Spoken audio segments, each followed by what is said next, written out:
للامانه انا عندي معلومات يعني عن سجاد. انت بوقتها دزيت لي حتى صوره سجاد وعندي معلومات عنه كامله. بس شنو دكتور، احنا نريد نشوف هذا الولد حل.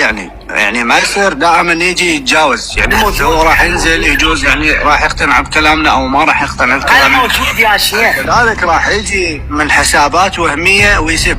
اني هذا سجاد الولد، هذا طبعا ما ملتقي به.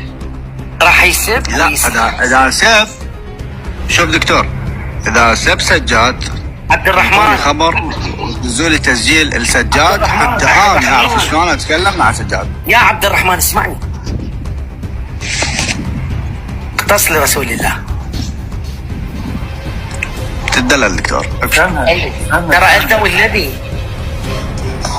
ادري بيه دكتور. سجاد كان يجي يسب واني موجود وما يزال لغايه البارحه نتواصل مع بعض الاخوه. اكد عليهم هذا سجاد اللي سب.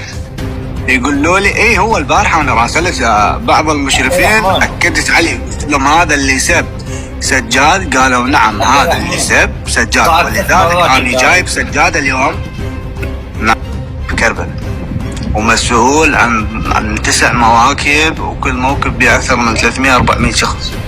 هذول كلهم برقابنا احنا كمنتسبين وضباط، لازم نحافظ على ذول. زين هو كسجاد كرجل شيعي، زين شو اللي ينتقد منه مثلا؟ هو واجب طبعا، احنا عندنا واجب، طالعين واجب. وبالمناسبه يعني الله يشهد عليه صار تقريبا من بدأت الزياره اني ما نازل للبيت ابد نهائيا. نقول هذا واجبنا وواجب علينا، واحنا كنا عراقيين وشعب واحد ومن هاي الامور. اي والله. فعاد ما ادري دكتور حسين الباز شلون راح يتعامل مع سجاد، والله ما ادري. على ثور نتواصل ان شاء الله. عبد الرحمن انا راسلتك على الواتساب. تمام.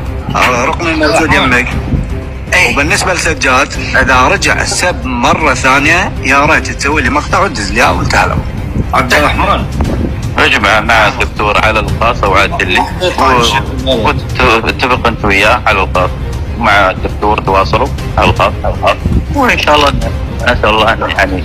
يا عبد الرحمن خذ الكلام مني. بده سجاد حل النهايه تعطيه وحده طايشه بالغلط سلامة فهمك. يا الله يا الله ان شاء الله خير. جديده مو جديده. الله يوفقك يا اخوي عبد الرحمن، بارك الله طايشه بالغلط وخلصت ان شاء الله يصير خير. فهمت علي انت؟ يا الله. ايه انت شوف انت اذا رجع سب مره ثانيه خلى الموضوع